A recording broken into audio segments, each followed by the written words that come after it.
Bruce Friedman of Adult Site Broker, and welcome to Adult Site Broker Talk, where each week we interview one of the movers and shakers of the adult industry, and we give you a tip on buying and selling websites. This week we'll be speaking with Blair Hopkins of SWOP Behind Bars.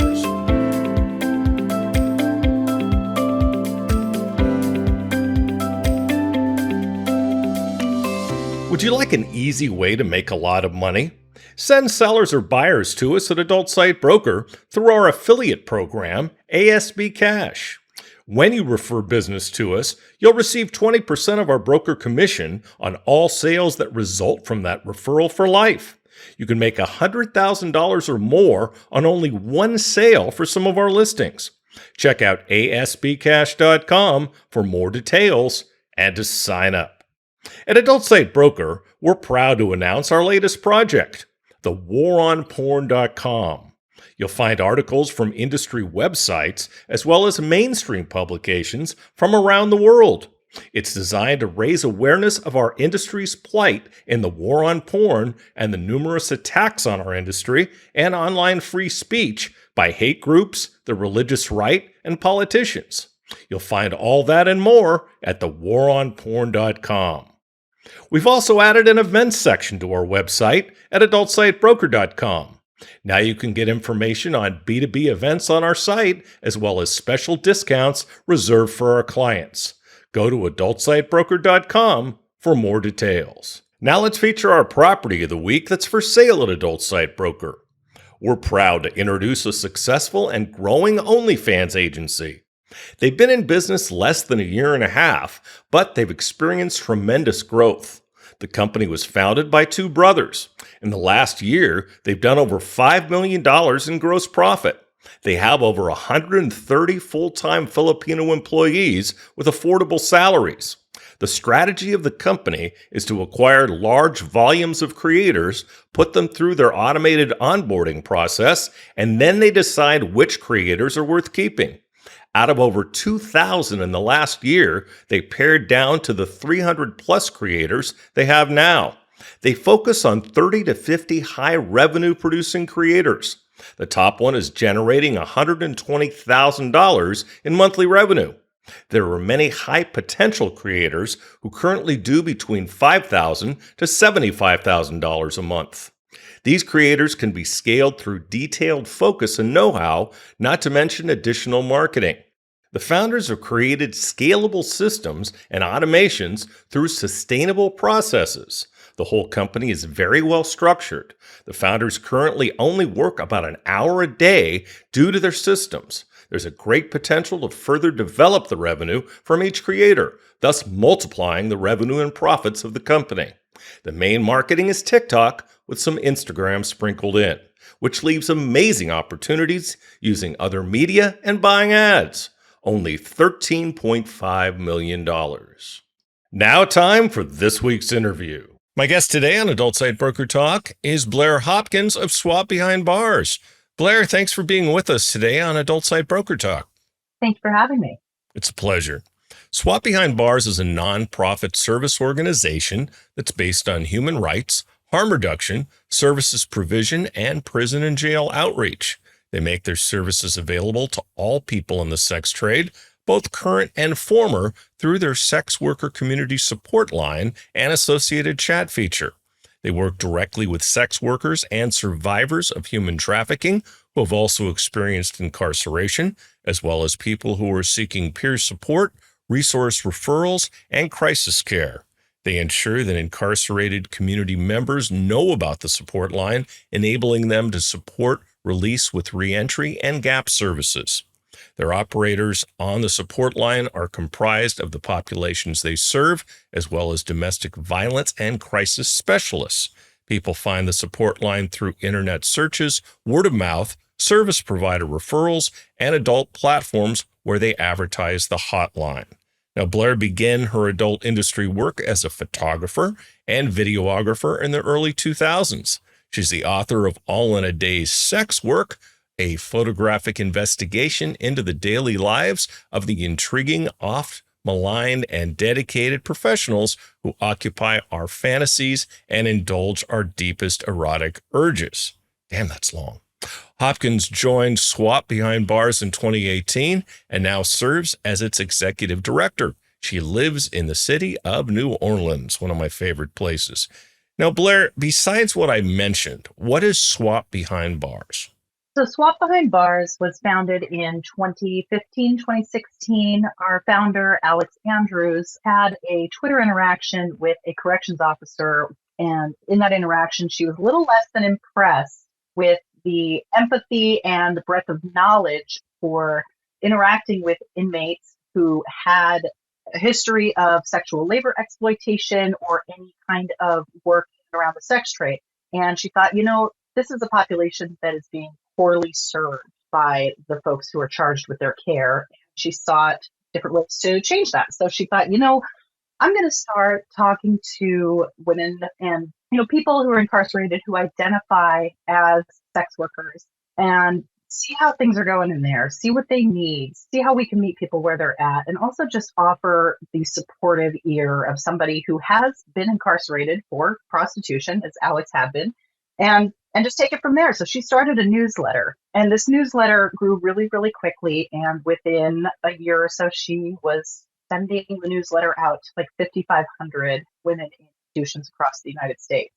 It became a bit of a juggernaut pretty quickly, because as you start to wade into the waters of finding out what people's needs are, what their stories are, who they are, not only do you tend to find a lot of need that you then want to try to figure out how to meet, but you also find a lot of folks who are interested in being involved in some level of activism or advocacy and don't have the tools in order to do that. So whether those people are incarcerated or are just community members who are excited about what you're doing.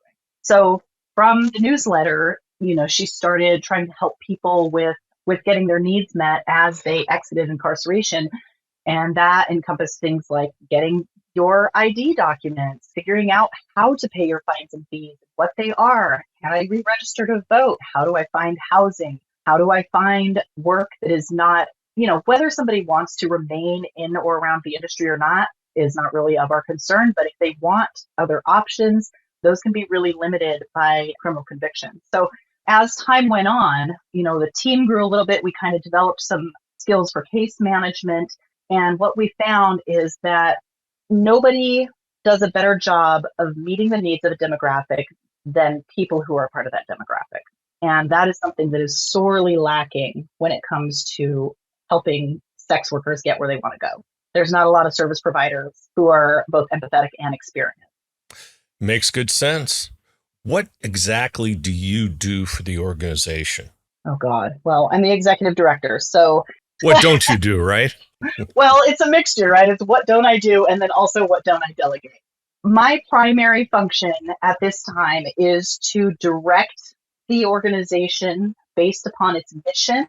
So it's programming as well as its public-facing growth, its team growth, its fund development, and the coalitional development that needs to happen in order for us to most effectively meet our mission. Okay, makes sense. So what does a typical day look like for you? Or is there such a thing as a typical day? Yeah, I mean, right now we're getting ready to ramp up for conference season, right? So I will be at XBiz and at ABN this year. I'll see you there. Yeah, fabulous. We'll be at Creating Change. It's crazy because, as your listeners probably already know, the intersection of people who work in and around the sex trade and every other kind of work and every other industry, the intersectionality is really intense. So there was a time last year where I went on the course of 3 weekends to a Libertarian Party conference. Then a couple weeks later, went straight to the Woodhull Freedom Foundation conference, which is focused on sexual health and well-being and right of expression. And then the following weekend, I went to a conference that was specifically for people who provide services to incarceration institutions. So it was like me and a bunch of people who order the bedding for prisons. I mean, it's crazy, the intersectionality. So that's a typical month, is finding myself in a lot of strange places with a lot of strange bedfellows. And then at a porn conference where I have more familiar and friendlier bedfellows usually. Oh, yeah, absolutely.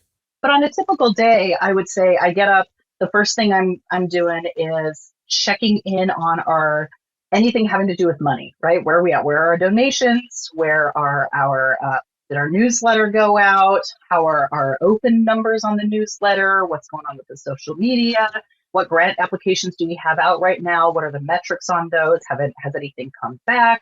Are there any action items that need addressing today or this week or imminently? I use Monday.com. I would be lost without it. For project management, it's wonderful. Yeah. Check in with the various department heads on our team, see if there's anything that they need from me on direct support, let them know if there's anything that I need from them on direct support. And then I usually will, this time of year, be wading neck deep into financial statements. So I'm doing a lot of close work with accounting for end of year. We fiscally sponsor several organizations, and I can explain more about that structure if you want. It's a little dry for some folks, but I think it's really interesting. So as a 501c3, we have the ability to fiscally sponsor projects in the community. So if you have a grassroots community group that is doing some kind of work on the ground and people want to donate money to that group, or somebody wants to give you a grant, you have to be able to process that money in a way that does not leave the group or, heaven forbid, your directors with tax liability for them. A big mistake that happens a lot with small or newer organizations is they just collect donations on like their founder's personal Venmo or whatever. This is a huge mistake. However, getting your own 501c3 can be a pretty onerous, expensive, time-consuming process, not only to obtain it, but then also to maintain. So one of the services that we offer, and we are making this part of our more expansive mission in 2024, is we offer fiscal sponsorship, which means that we can take on certain groups if they meet specific metrics for us, and it's going to be a good, feasible relationship where we will manage all of their money, accepting money for them. It gets reported on our taxes and is owned by, like, we take responsibility for it. We take on the liability of it. That can be a little bit complicated, right? That makes the accounting complicated. So I spend a lot of time making sure that those income streams are clarified, specifically when somebody gets a grant that has restricted funding, meaning you can only use that funding for one specific purpose and it has to be reported in a very specific way. That can take up a lot of time. I maintain a family of bank accounts where I manage all of the contractors, volunteer stipends, mutual aid requests, and just day-to-day operational expenses of each of the organizations that are in our orbit. Crazy. That's interesting. I've never heard of anything like that. So how does the community support line work? Well, do you want to know on a granular and like logistical level or on a just generalized community facing? I think generalized will do us. So we have, I'll always get into the logistics.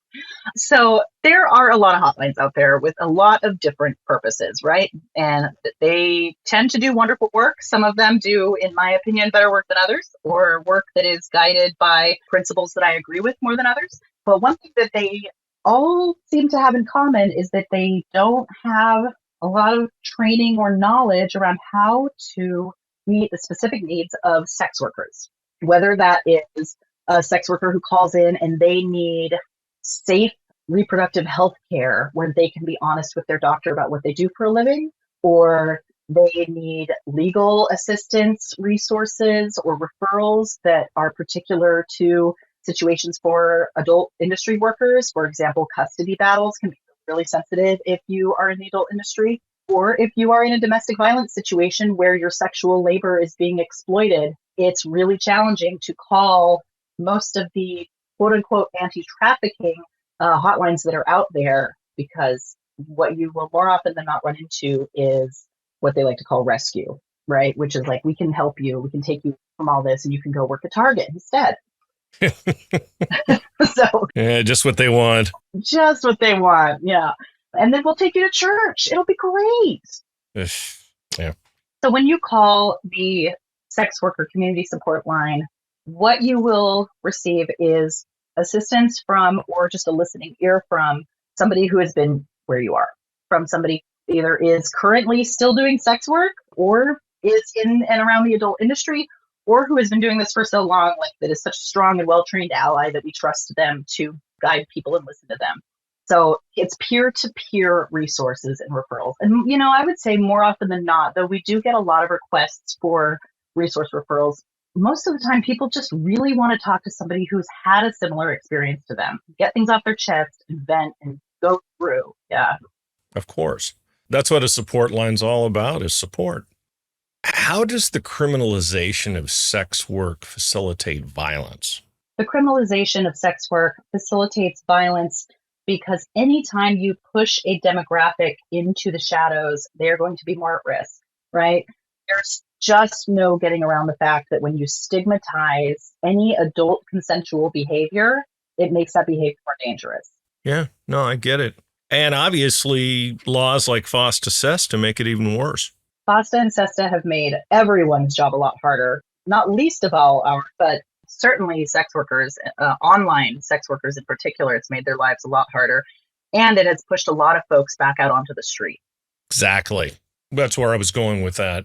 Yeah, I mean, if they had a somewhat safe haven, it's never really a safe haven, but if they had a somewhat safe haven with an online presence where they could better vet their customers, as opposed to being out on the street corner in a bad part of town, I mean, where I come from, a lot of the sex workers were in Richmond and West Oakland. I mean, some really bad areas. And that's a really good way to get killed. Well, and importantly, the chilling effect that SESTA FOSTA had on free speech on the internet is another major source of potential violence and exploitation for people doing the work, because it scared all of these platforms into kicking sex workers off who were not, quote unquote, facilitating prostitution. Reddit, for example, shut down all of the bad client blacklists. And so that took away a really vital place where people could talk about how to stay safe. And it actually impacts harm reduction organizations like ours, because if somebody comes to us and they say, hey, I have started doing sex work, I want some resources on how I can do it more safely, we can't tell them. We cannot talk to them about that. Mm-hmm. Sure, I get it. Help us understand how sex work and sex trafficking are different from your perspective.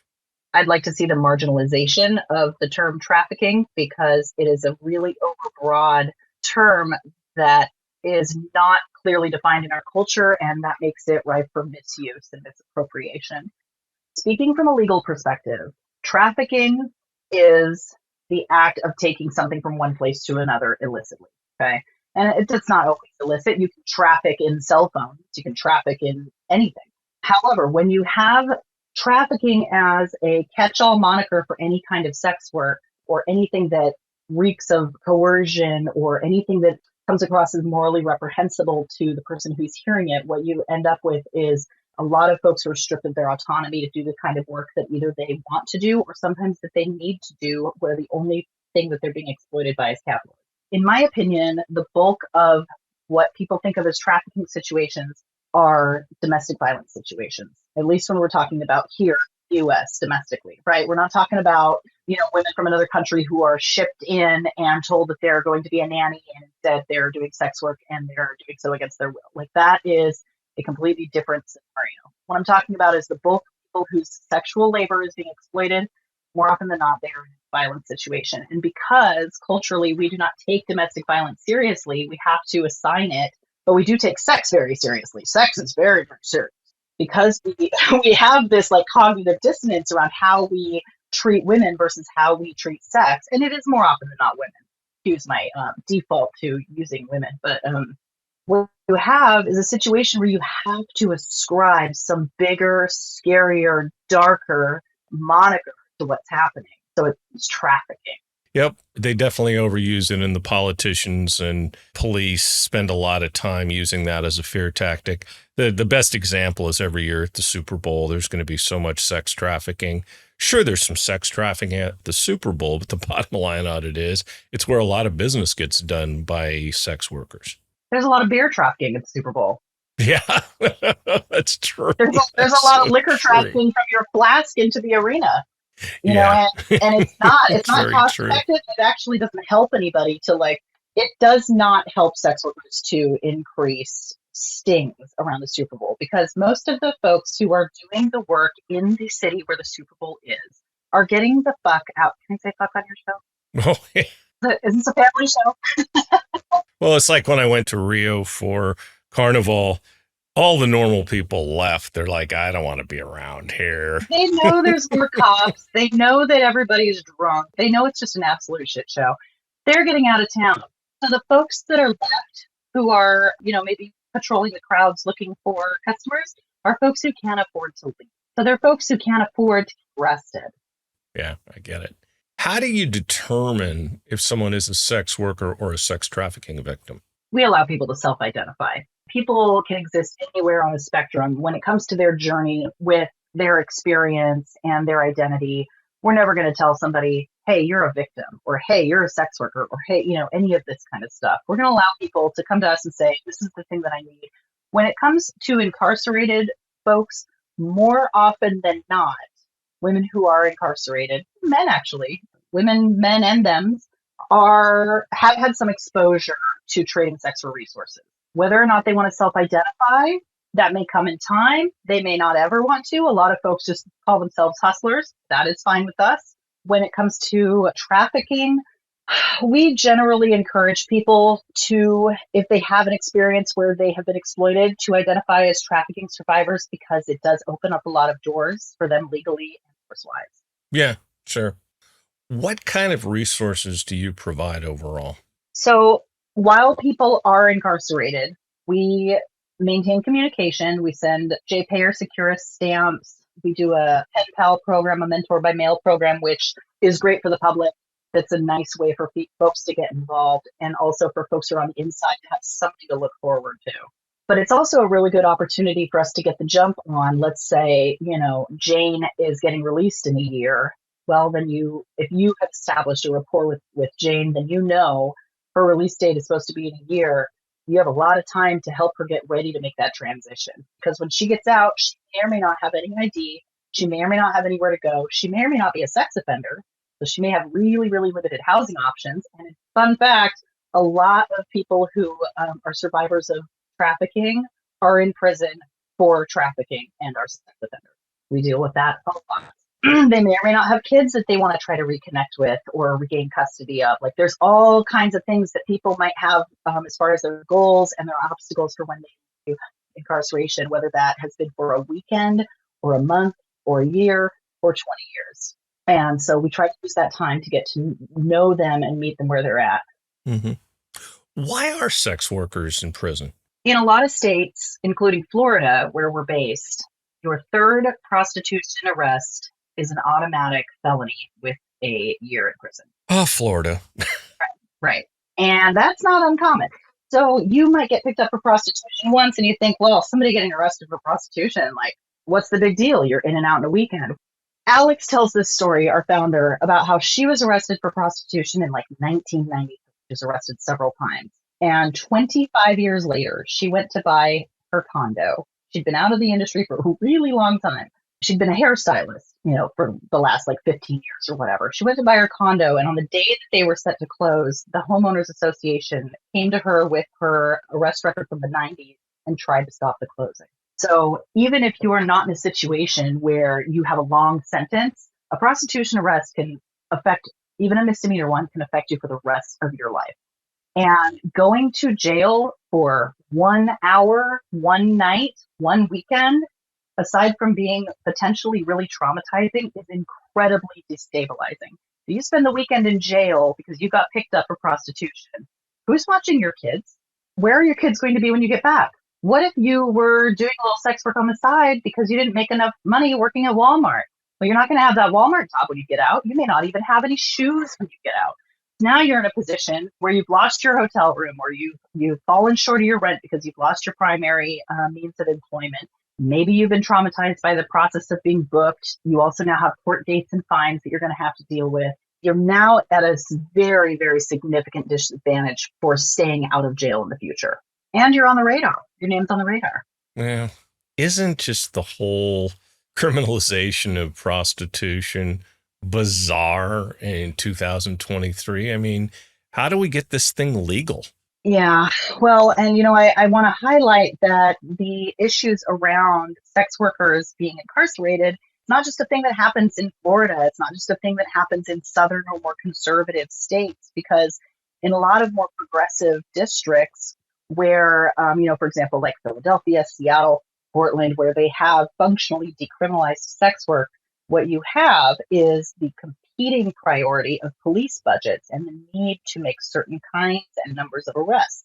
So, what you have instead of folks being arrested for prostitution is you have folks being arrested for drug possession or resisting arrest or other kinds of charges, anything that can get tacked on. You're going to get arrested for prostitution, but it's going to be a desk appearance ticket. That really incentivizes the police officers to find something else to charge you with. I'm sure they can figure it out. They're an innovative crew, aren't they? Oh, man, are they ever? They can even make it up. Tell us what violence against sex workers looks like. Violence against sex workers looks like, it is at least a trifocal situation, right? There's state violence that we just kind of started to touch on detailing.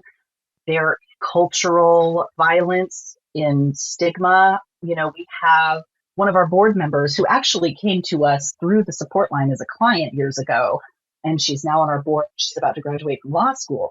She had done porn in her early 20s, but her life changed and she moved away from the industry. She became a paramedic, and then she decided, I want to go to nursing school. And a vindictive family member outed her to her school as having done porn. And she got kicked out of school. She got kicked out of college. And she sued that school, and she most recently was awarded, I believe, $1.1 million. Nice. Yeah, As it should be.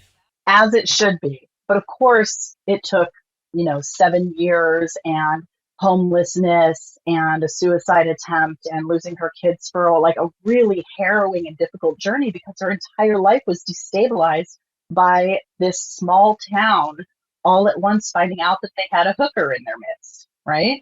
Nice family. Yeah, great family. This all happened in southern Oregon. When people think of Oregon, they think, well, that's some kind of like progressive blue state stronghold. It is not. There are rural parts there too. There are rural parts of every state that are as conservative as Alabama. Exactly. So cultural violence is a real thing. Stigma can be deadly for people. Isolation can be deadly for people, as we all learned in the last few years. And then, of course, there is just good old fashioned violence. When it is risky for you to see a sex worker, then the people who will go to see sex workers are more inclined to be not risk averse people. Does that make sense? This is a problem with like the Nordic model, where where instead of criminalizing sex workers, they will criminalize Johns. Okay, well, if you've criminalized seeing the sex worker, then the only people who are really going to take the risk are people who are not afraid to take risks. Or criminals, yeah. Mm-hmm. Yeah, that Nordic model's ridiculous. It's ridiculous. It's just, come on. I don't understand why they're doing that in Canada. It's just dumb. One way or the other. Decriminalizing it for the sex workers is great. It should just be legal. But making it criminal for the customer, huh? It's bass backwards. So yeah, we advocate for decrim because our biggest priority is stopping the arrests, right? There are arguments to be had on all sides around legalization and the way that capitalism and bureaucracy interact with people's ability to have autonomy. And, that's where we can all get a little libertarian about it. Where it's like, why don't you just not arrest me and like leave me the fuck alone, and I'll pay my taxes, instead of making me go through some kind of like licensing situation or whatever. And there's, because it isn't something that's been tried in a meaningful way in the US, we don't really know to what extent labor exploitation would continue to be a problem. But just looking at, the limited information that we do have, I think that the regulatory oversight would have to be pretty intense to avoid that kind of exploitation. And that might actually render legalization kind of moot anyway, because it would be so expensive to run a brothel or to be a sex worker who's in compliance. that there would just be a really robust Oh, yeah. Get the government involved. you know, ask anybody who sells weed in a legal state. It's Byzantine. Oh, Lord. And then look at the whole healthcare system. We could go on for hours about that and how the government just makes it almost impossible. What's the difference between institutional and societal violence? Well, institutional violence, it is like the baked in long term result of societal violence, right? So if you have something that's been happening over and over and over again for a long time, and this is just the way that we've always done it, those traditions, those cultural norms and those methods become traditions. And those traditions become institutions. They become laws. They become the way that we do things in a royal we. So when you have a core group of people who've been taught since the inception of the country, you know, as Dan Savage says, Australia got the convicts, Canada got the French, and America got the Puritans. So since before our founding even, it's been baked in that sex is bad and sex is scary and all of this stuff. So this is an idea that I love Dan Savage. He's great. He's hilarious. And so our entire cultural and legal and institutional paradigm is built around the ideas that we had, the biases that we had as a society at our founding, at our inception. Yeah, I know. How do we get rid of violence against sex workers? Well, when you ask me what a normal day in my life looks like, that question is always there at the beginning of my day, in the middle of my day, and at the end of my day. I think that we have to continue to try to reduce the amount of violence and suffering in the world at large and continue to fight every day for a more just world and society and system. And that is the only way, right? I mean, it's when somebody asks me how we can reduce violence or end violence against sex workers, to me, it kind of feels like someone's asking me what the meaning of life is, right? I just go totally galaxy. I go like galaxy brain immediately. But as, again, Maggie McNeil, another great quote of hers is that sex workers are the canaries in the coal mine when it comes to civil rights issues. You know, the folks who are at the, quote unquote, bottom of the ladder are always going to feel the effects first, but they are always going to affect everybody. And sex work is the perfect intersection of every social justice issue, every whole issue that we have as a society, positive and negative. There is an intersection with sex work because it's integral to our humanity. Sex is not going anywhere, and tragically neither is capitalism. But, sex and money, they are interwoven. Resources, survival, sex, homeostasis, right? It's not going anywhere. So anytime you wake up and you fight to make a more just world, you are helping to, if you're trying to end violence against women, if you're trying to clear the way for LGBTQ people to have a voice and have equal rights in our society, if you're trying to lift up people from poverty, like this is where it starts. Absolutely. Also, obviously, by donating to SWOP Behind Bars. Well, it's also like, porn, which is interwoven very much so with sex work, and porn performers are known as sex workers now, which really kind of brings us all together in it. And I think the whole industry can be considered sex workers. I'm a sex worker.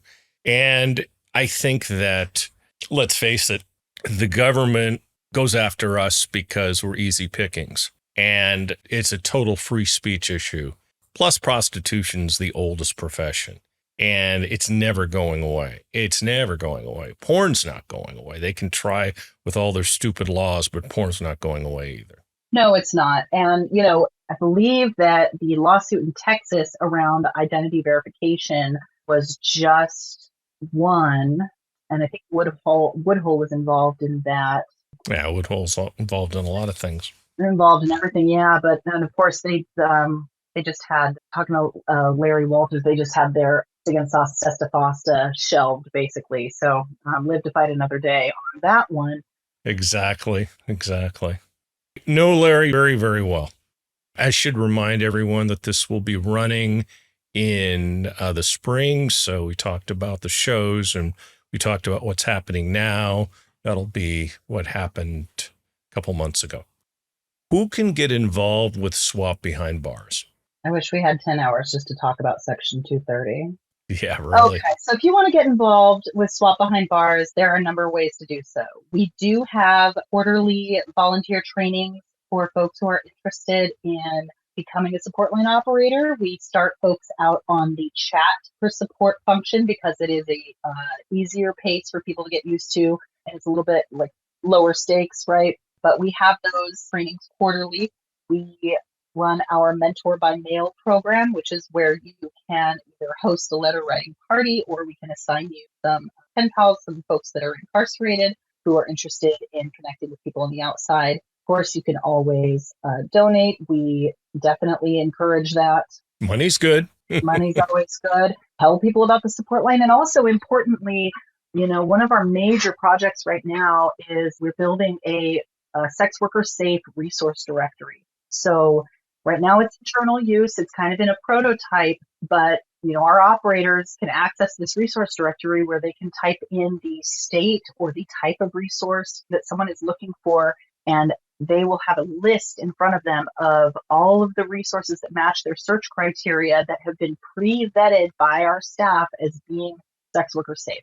So if you have a resource, if you're a lawyer, if you're a doctor, if you know one, anybody, you're another nonprofit that wants to learn more about how to better serve this particular demographic, email us, get on the support line and chat for support to us. Let our operators know that you're there and you want to talk about collaborating and offering your services. There's a million ways to get involved. And how can our listeners get involved? They can go to swopbehindbars.org. And there they will find a list of all of our programming. There's an automatic pop-up chat bot that they can talk to someone on our support line about their desire to get involved. They can find our donate link. They can find our merch. They can find out information about our teams. That's what I was getting at, was the money. You were just leading me right there. You're just leading my I'm trying. That's it. I'm in the time dilation. When you're recording, you're like in time dilation. I'm like, we're just talking. We're going to be here all night. It's going to be great. No, exactly. He has a script. He's trying to get us to the place. Exactly. Well, Blair, I could certainly talk to you all night as well. And I'd like to thank you for being our guest today on Adult Side Broker Talk. And I hope we'll get a chance to do this again soon. Thanks. Anytime. I appreciate you. My pleasure. My broker tip today is part 5 of how to buy a site. Last week, we talked about how to determine the value of a site, how to negotiate the sale, and how to get to the point of drawing up an agreement. So now you're talking to your attorney and you're having them draft an agreement. What should be in it? Well, your attorney should guide you through the legal side, but here are some considerations to keep in mind from a buying standpoint. What's the date you'd like to close? Make sure you know you'll have the money to either pay the deposit or the entire amount of the purchase by that date. I've had buyers who aren't ready, and that just causes issues. Make sure that all of the assets you're purchasing are in that agreement, such as every domain included in the sale, processing and payment accounts, relationships with vendors, all records including 2257 data, software to run the sites, and any other assets such as source code for the sites. Of course, it should spell out any payment schedule if there is one. Who's responsible for closing costs, such as paying for escrow? And there are always terms that are unique to yours and the seller's situation. This assumes you're the party responsible for drawing up the agreement. If the seller is drawing up the agreement, then it's important that you express all of this to your attorney so they can check the seller's agreement and see if any changes are necessary. We'll talk about this subject more next week. And next week, we'll be speaking with Casey Donatello of In Bed with Strangers. And that's it for this week's Adult Side Broker Talk. I'd once again like to thank my guest, Blair Hopkins. Talk to you again next week on Adult Side Broker Talk. I'm Bruce Friedman.